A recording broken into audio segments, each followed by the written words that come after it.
streaming service.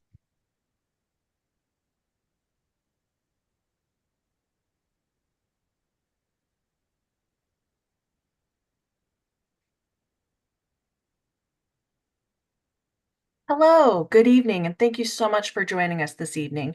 My name is Sarah Gottwallace, and I am one of the co-chairs of the Dr. Talbot Spivak Holocaust Memorial Committee. On behalf of the committee and myself, I would like to thank everyone for taking the time to support and honor both Holocaust memory and Holocaust education. And speaking of honor, it is both my honor and my pleasure to introduce tonight our keynote speaker. Dr. Paul Bartrop is a multi-award winning scholar of the Holocaust and genocide.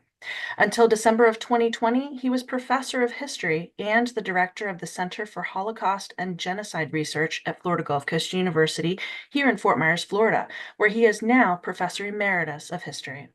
He is also a principal fellow in history at the University of Melbourne and an elected fellow of the Royal Historical Society in the United Kingdom.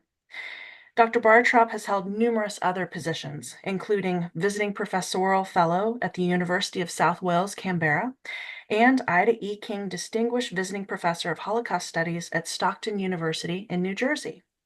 He is the author, co-author, and editor of 35 books, most recent of which are The Holocaust in 100 Histories, 2024, The Routledge History of the First World War, 2024, and The Holocaust, Country by Country, 2024. His 4-volume work, The Holocaust, a resource and document collection from 2017, won the Society for Military History Distinguished Book Award for 2018, as well as the AJL Judaica Reference Award in the United States. His book, The Holocaust and Australia, Refugees, Rejection, and Memory, has been shortlisted for the Yad Vashem International Holocaust Book of the Year for 2023. He is a former vice president of the Midwest Jewish Studies Association in the United States and is a past president of the Australian Association of Jewish Studies. Dr. Bartrop was a founding member of the International Association of Genocide Scholars and was, for many years, the Australian representative on the International Committee of the Annual Scholars Conference on the Holocaust and the Churches. Among other positions, he is a member of the editorial advisory board of the journal Holocaust and Genocide Studies. And so, without further ado, please help me in welcoming the man who also taught me everything that I know, Professor Paul Bartrop. Well, thank you very much, Sarah. Many thanks for that kind introduction. I don't quite think I taught you everything you know. I think a lot of other people had something to do with that along the way. So I'm speaking today about Kristallnacht, the Night of Broken Glass, also known as the November Pogrom. What was it? We're talking about something that was a sudden, widespread, and orchestrated assault by the Nazi regime in Germany against Jews and their property, in Germany and Austria, that is to say, on the night of November 9th and 10th, 1938. On Saturday night this week, coming up, it will be the 86th anniversary of that awful event. We automatically assume that the event matters, but too often do we ask, well, why does it? Why does it matter? Why would we commemorate this each year?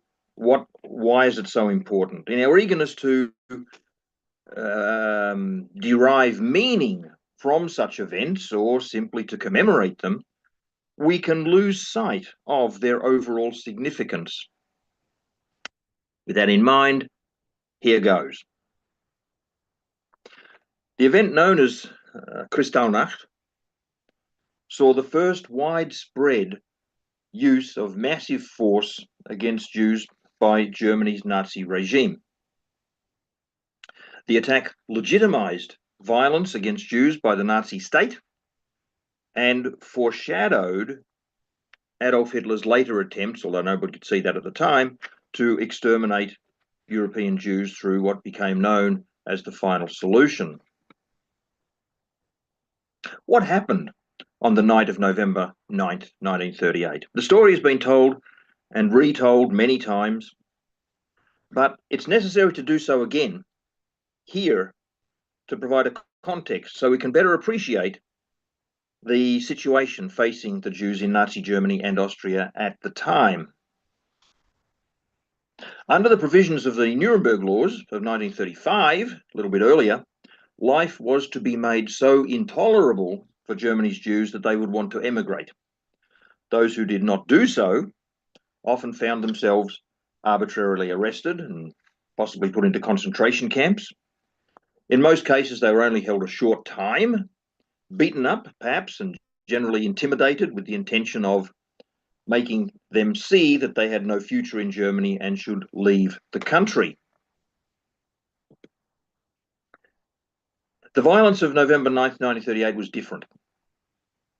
It was supposedly a spontaneous anti-Jewish protest, supposedly spontaneous, in retaliation for the assassination of the third secretary of the German embassy in Paris. You can see him there on the screen, a man named Ernst vom Rath, assassinated by a 17-year-old Polish Jewish youth living in Paris, Herschel Greenspan, a few days earlier, on November 7th, 1938.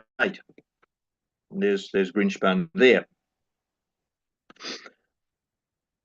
Arguments have abounded concerning why Greenspan shot vom Rath. One of them is that he actually shot vom Rath by mistake. It would seem as though Greenspan had been looking for the German ambassador. This is in Paris, the German ambassador to France. And vom Rath, who was neither a Nazi nor an anti-Semite, so we're led to believe, was but a lowly third secretary in the hierarchy. No matter, Greenspan felt he had to shoot someone, let's say official, from the German embassy. And vom Rath was in the way. He was there. He was the man on the spot. So what was Greenspan's reason for such a desperate act? Backstory. The Nazis had been gathering randomly Polish Jews living in Germany, dumping them across the Polish border. Just picking them up, taking them and dumping them across the border into a no man's land area where they often had no shelter, food, no source of warmth. Remember, we're talking about November. And where in many cases local Poles preyed upon their vulnerability. Greenspan's parents and sister, originally from Poland, but now living in Germany for some period of time, were deported, were amongst those who were taken across the border, sent across the border, and pushed across into this no man's land, where they were living, like many others there, in destitute and somewhat squalid conditions. Enraged, young Greenspan struck out in what he knew was a dramatic gesture that possibly could get him killed. His hope was that as a result of his act, someone in the outside world might recognize what was happening and act to save Jews under Nazi oppression.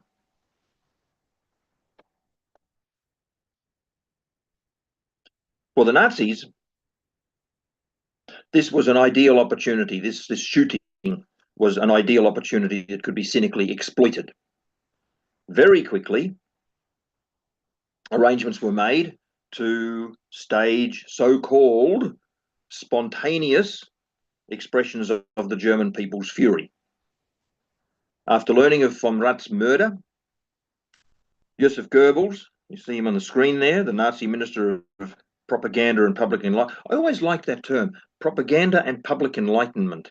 Makes it seem like such a wonderful altruistic department.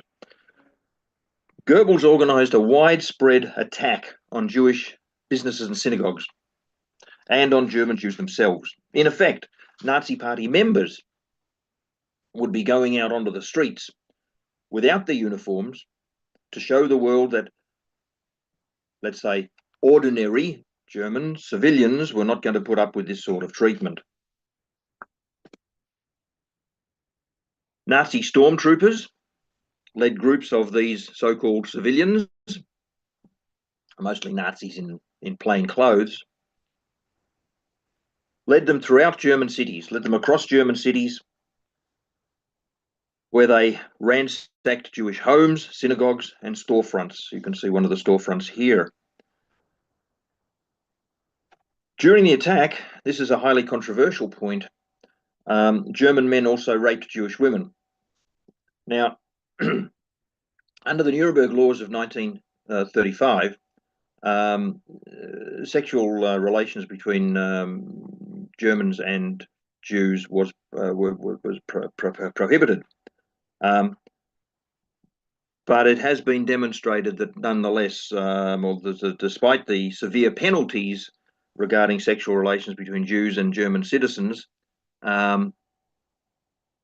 this nonetheless took place during the night of the pogrom. And throughout the night of November 9th and into the morning of November 10th, 1938, and then across into the next couple of days, rampaging mobs frequently attacked Jews in the street, in their homes, and at their places of work and worship. The resultant pogrom was portrayed as a righteous and spontaneous outpouring of anger by ordinary German people against all Jews. Throughout Germany, more than 1,300 synagogues were damaged in some way, usually by fire. Groups of Nazis systematically destroyed almost 7,000 Jewish-owned stores and businesses as the pillage and looting continued throughout the terrible night. Countless cemeteries, they attacked the dead as well, Jewish dead. Countless cemeteries were also attacked, as well as Jewish schools. Untold precious items such as artworks, sculptures, and tapestries, some dating back several centuries, were lost to European and world culture forever.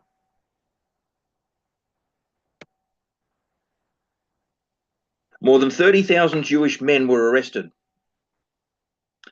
with many imprisoned and sent, in fact, probably a majority, and sent to the concentration camps of Dachau, Sachsenhausen, and Buchenwald, where they were subjected to horrible treatment.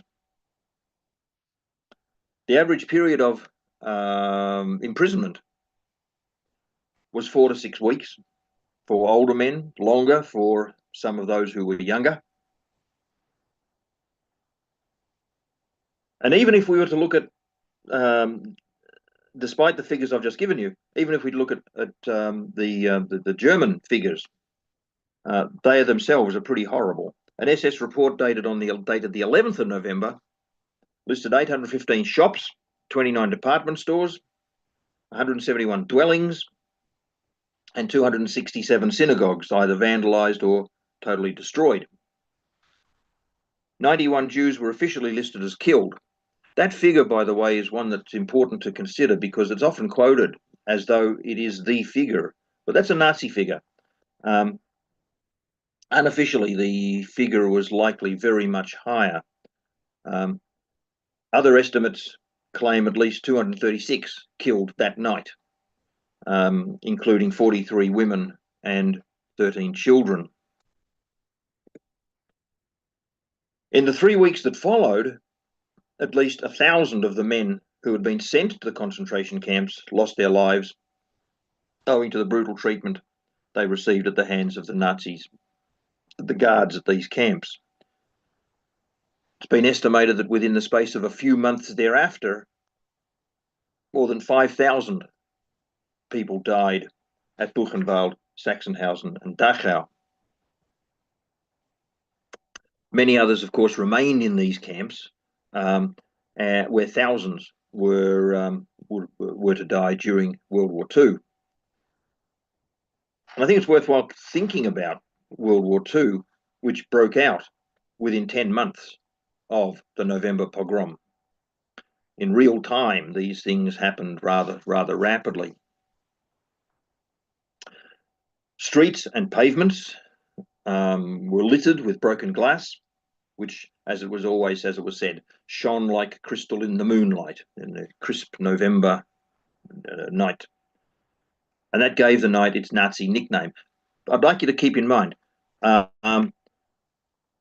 term Kristallnacht was a Nazi term. It was invented for the use of derision and humiliation of the Jews. Ha ha! Very funny. Crystal night, a night of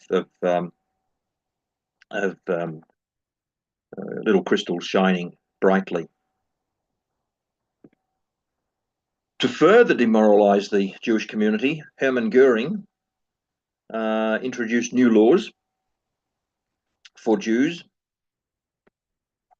and these laws exempted German insurance companies from paying out for claims resulting from the destruction of Jewish property. Instead, he organized things in such a way to order the Jewish community to be fined 1 billion Reichsmarks to pay for the cleanup. This was disguised as reparations for the murder of von Rath. The actual cost of the damages inflicted was more than 25 million Reichsmarks, for which the Jews themselves therefore were held liable. 2 days after the attacks, Goering ordered the enactment of statutes to further punish the Jewish community. Jews henceforth were disallowed from owning stores, working as independent skilled workers, or attending concerts or movies or other forms of public entertainment. They were even prohibited from driving cars.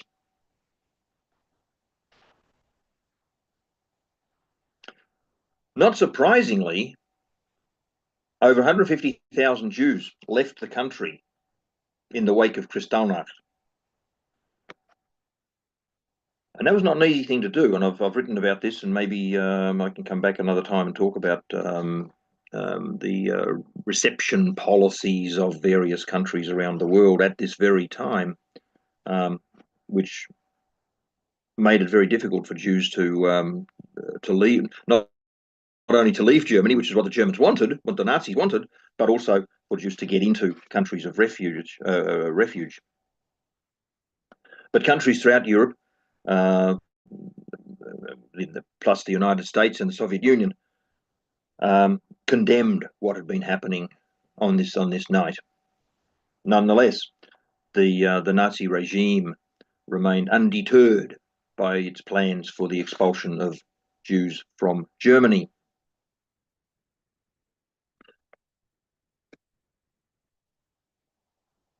The pogrom, the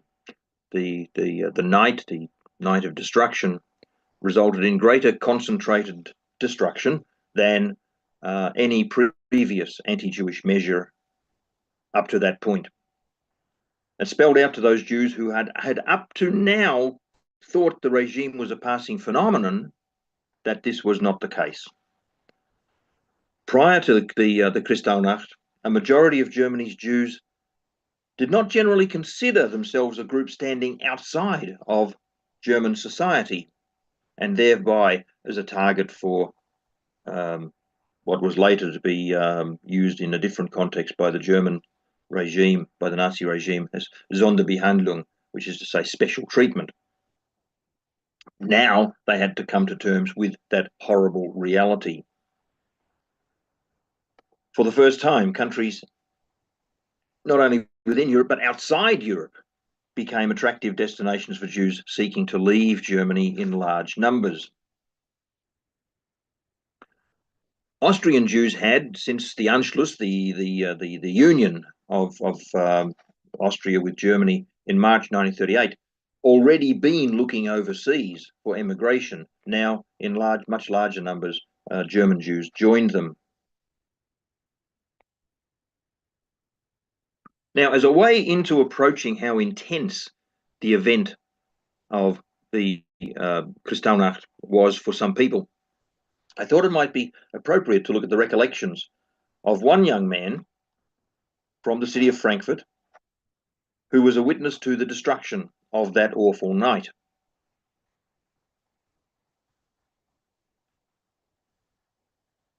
This young man was the child of a left-wing Jewish family that had fled to Britain and then to Germany from Russia following the Russian Revolution. His name was Valentin Singer. Valentin Singer's mother, Olga, was in fact a member of the German Communist Party. She raised her children to be active in various party youth organizations. When the Nazis came to power in Germany in 1933, the Singer family was placed in danger on two levels because of both their political views and because of their Jewish origin. They faced this double jeopardy.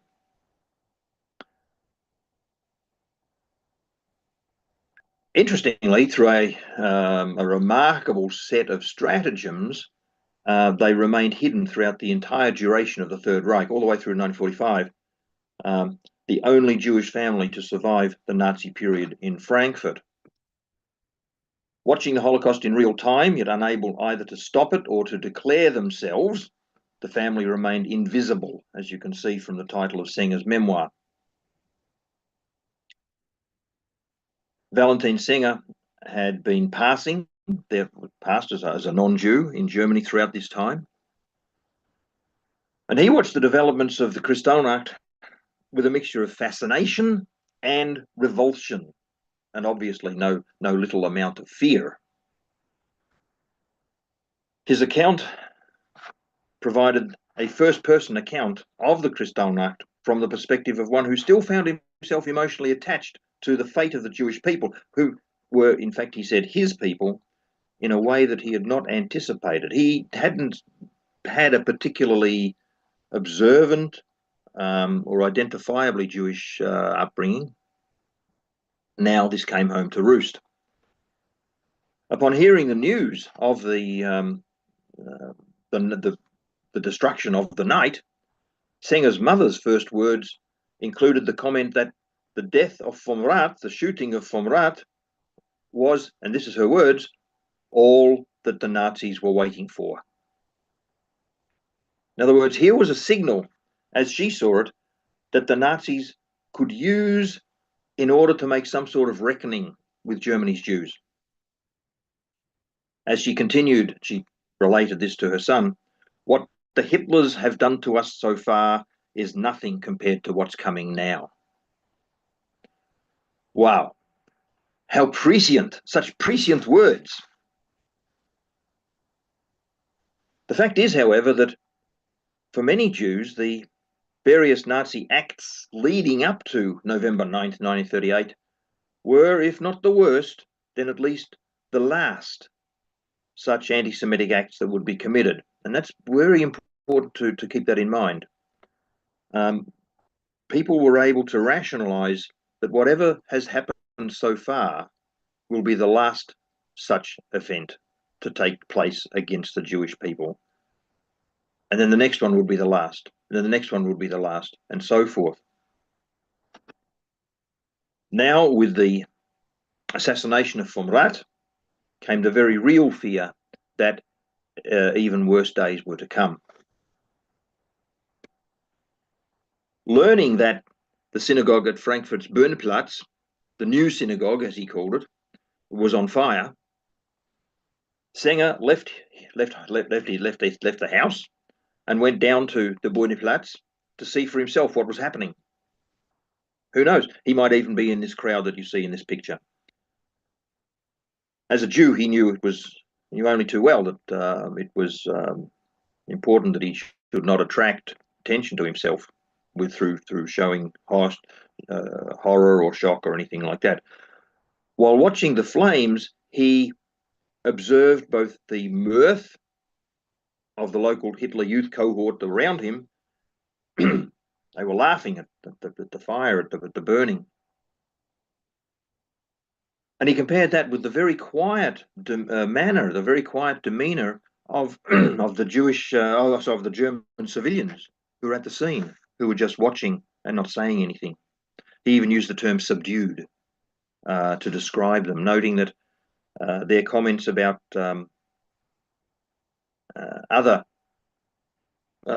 he was noting their comments about other anti-Semitic measures elsewhere in the city, again, as being subdued or quiet. And certainly they didn't want to get involved. Observing the fire, he himself noted that he never realized, that's his words, he never realized until now just how much he felt Jewish.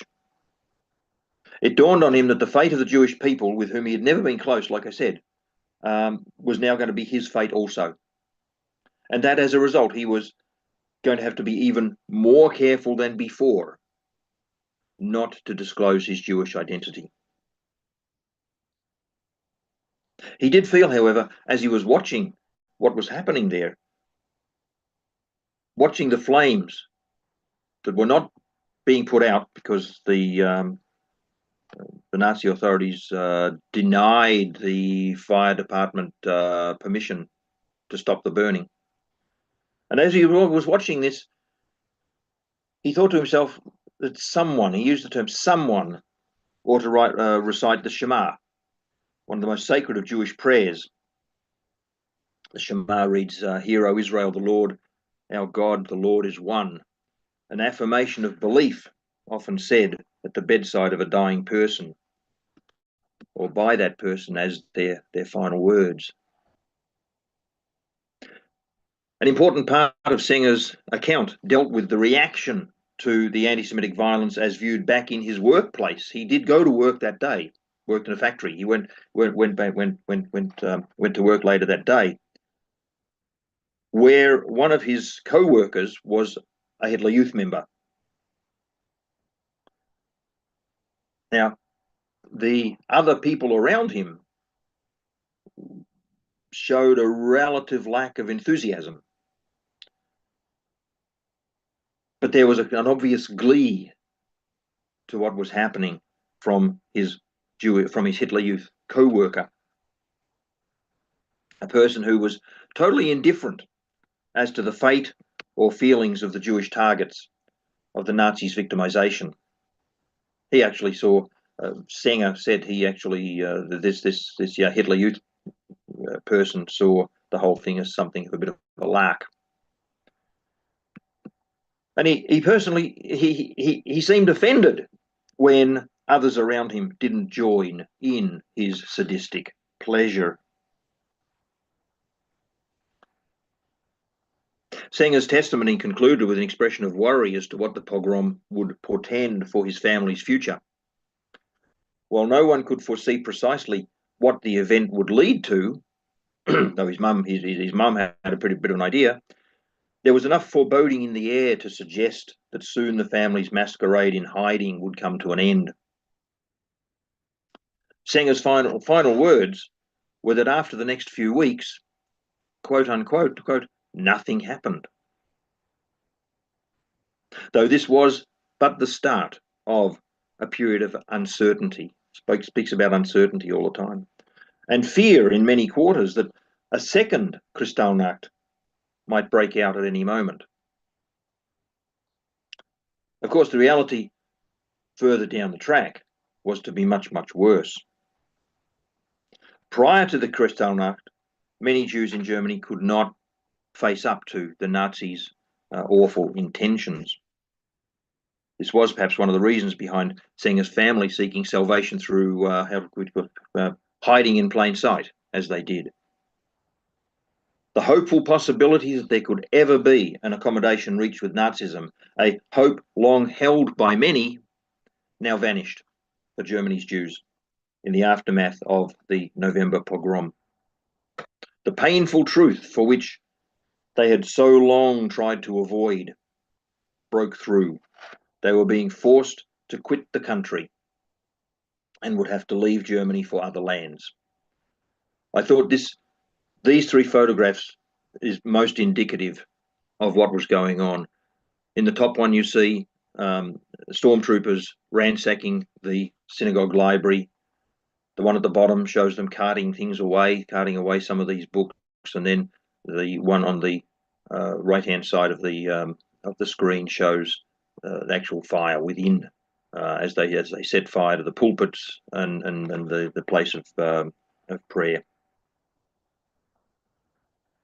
Valentine Senger's observations of the destruction showed in just a few words how the experience passed for one young man, both a secret participant and a witness to what some have termed the first day of the Holocaust. After Kristallnacht, Jews were targeted for the sole reason of their Jewishness, not for anything that they had done, but, as one author described it, for the crime of their very existence. Prior to that, Nazi persecution of Jews was not premised on acts of wanton destruction or murder. The November pogrom, however, had the effect of transforming earlier measures against Jews into harassment on a broader and more indiscriminate scale. From now on, physical acts of an anti-Semitic nature became state policy. Yet, as I mentioned before, while Germany's Jews began frantically seeking havens to which they could emigrate to save their lives, countries around the world began closing their doors, slamming their doors to Jewish immigration. And with Hitler's foreign policy appetite growing and new areas becoming annexed to the Third Reich, the number of Jews coming under Nazi control increased to what were in effect unmanageable proportions. For Nazi Germany, the essential purpose behind Kristallnacht was to force Jews to realize that there was no longer a future for them in Germany, and that they were henceforth to redouble their efforts to leave or face similar or worse measures. But as it was said by Dr. Chaim Weizmann, president of the World Jewish Congress at the time, it seemed as though the world was divided into two places, those where Jews couldn't live and those where Jews could not enter. What hope did they have? The pogrom was the worst outbreak, as I said before, of anti-Jewish violence in Nazi Germany prior to the coming of war in September 1939. I read recently someone described it as the Holocaust's opening ceremonies. Elsewhere, it's been called the day the Holocaust began. That was, in fact, the title of a very important book on this subject. So, to return to the title of this talk, why does Kristallnacht matter? Within the overall scope of the Holocaust, in which millions were killed all over Europe across a period of years, why does this domestic incident within Germany and German-controlled Austria and the Sudetenland generate such interest and stimulate such stark memories? As I see it, three features present themselves. First, this night was the first occasion in which the German state turned violently against its Jewish citizens for no other reason than their Jewish identity. No other ethnic or religious group in Germany had ever before experienced this. Two, this night saw the beginning of a concerted attempt to force the entire Jewish population out of the country in an attempt to achieve what would later, in a different context, be termed ethnic cleansing. Third, it began a process that led to the conditioning of an otherwise relatively disinterested German population to taking a position on the presence of Jews in their midst. This ultimately developed into Germans turning a blind eye to anti-Jewish violence and ensured the compliance of the people to Nazi ideologies concerning Jews, whether they believed in Nazi ideology themselves or not. Deep breath. This did not imply mass murder, at least not yet. But it did ensure that when Jews began to disappear from schools, workplaces, or streets, nobody noticed. A slippery slope, or if you prefer, a dark cavern, was about to be entered. With one eye on the clock, finally a story. It isn't a nice story, but as Elie Wiesel has instructed us, we must tell tales if we are to get to the core of what the Nazi period really signified. I'm going to take this story from my home country of Australia, but this could come from many other places. Several years ago, when researching in the Australian National Archives, I encountered a letter dated 24th of November 1938, written soon after the Kristallnacht. Now, in my research over many years, I've seen a lot of letters written by persecuted Jews seeking refuge elsewhere, but this one for me is one of the most pathetic I've ever encountered, and I've seen many of them. It was written by a Jewish widow, then living in the city of Danzig, and addressed to the then Prime Minister of Australia, Joseph Lyons. You can see him there. Frau Henrietta Zarlinski was her name. She had earlier seen the name of Mr. Lyons in Danzig's Jewish newspaper on the occasion of the High Holy Days in October. He, along with many other world leaders, had been reported as sending his good wishes for Jewish New Year, Rosh Hashanah, to Jewish communities in Europe. Reading this, Mrs. Zarlinski wrote that, quote, "The mention of your honourable name attracted my attention." She wrote this directly to him. Her letter proceeded as follows, and I want to read this in full with your forbearance. She wrote, remember, she's writing to Joseph Lyons. I myself was born a lion. My dead father was named David Lyon and came from Zülpich on the Rhine. Moreover, we had a relative in our family whose name was Joseph Lyon, who is said to have gone abroad many years ago. Is it perhaps possible that we are related? If this should be the case, I have an important request to make. Could you perhaps claim my son as your own? I am a widow and have an only son who is aged 33 and who is married but is without children. He runs a wholesale business dealing in glass, pottery, and porcelain goods. Unfortunately, circumstances compel him to go abroad, and he would like to settle in Australia. We are all subjects of the state of Danzig. It should be noted that my son would not involve you in any pecuniary burden because he intends to carry on the same sort of business there. In the hope that I have not made a vain request, I am, with respect, Frau Henrietta Zarlinski, married, Lyon. Her birth name was Lyon. Unquote. For me, the saddest aspect of this letter lies in the desperation that would lead this woman to offer her only son to the Australian Prime Minister in the pitiable hope that he might claim some sort of family connection that could save the young man's life. It's a clear indication of how desperate this woman was for her son to be safe.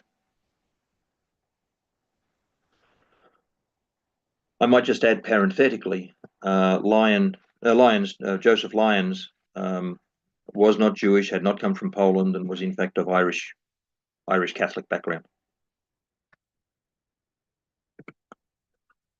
The Kristallnacht pogrom took place in Danzig, the city from where this letter originated, 2 days after that in Germany itself. Besides mass arrests and destruction of Jewish property, stormtroopers razed suburban synagogues, and only timely intervention by Jewish community leaders saved Danzig's Great Synagogue from a similar fate, as a group of Jewish war veterans mounted a guard around the synagogue and negotiations took place with the police. That's an amazing story by itself. Over 2 nights of terror and over the next few days, some 1,500 Danzig Jews fled over the Polish border. Further pressure came with the introduction of the Nuremberg laws on race into Danzig later in November 1938, making Nazi race theories the law of the land.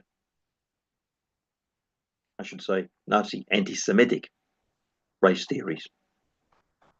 From then on, the Jews of Danzig regarded emigration as a matter of highest priority, prompting Mrs. Zarlinsky's tragic letter to Prime Minister Lyons in Canberra.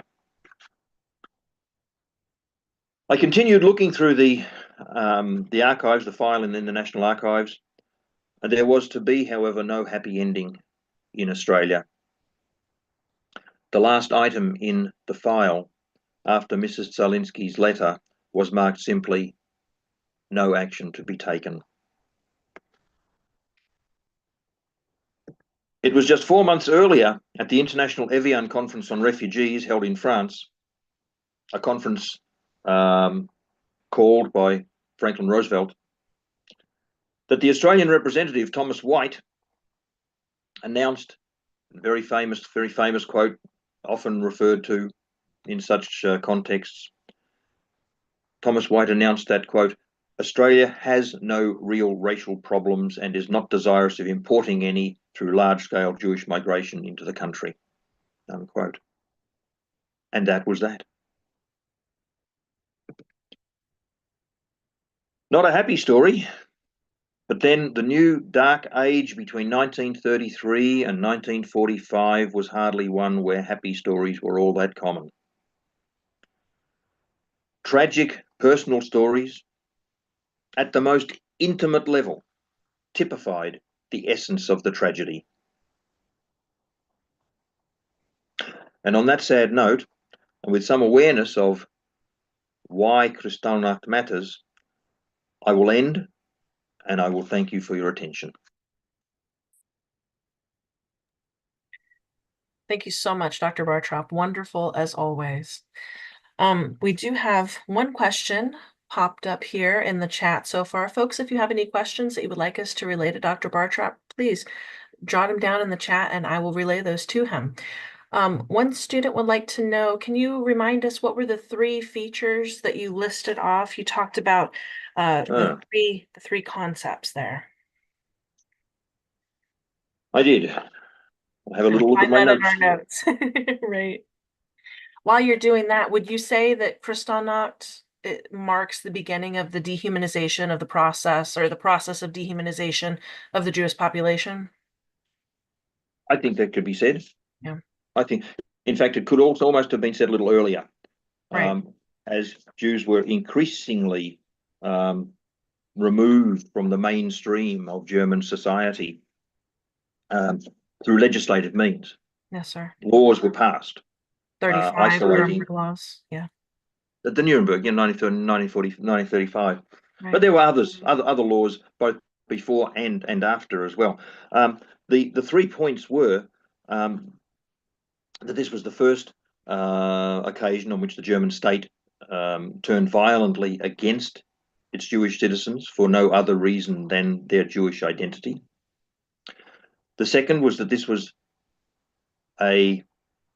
the beginning of a concerted attempt to force the entire Jewish population out of the country. I referred to later on as what was going to be called later on ethnic cleansing. And the third point was, this is how I see it anyway, this was the start of a process leading to the conditioning, if you like, the conditioning of a German population which might have actually been relatively disinterested beforehand, Now they were going to be conditioned, socialized, if you want to use that term, into taking a position on the presence of the Jews within Germany, and that position effectively was going to be one of turning a blind eye into the future. Unfortunately, hindsight is 2020, and we know that that is what happened.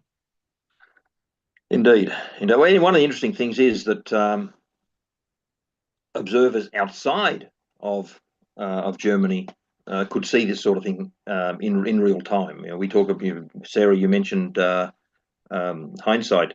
There were those, particularly in the United Kingdom, who saw where inaction could lead, um,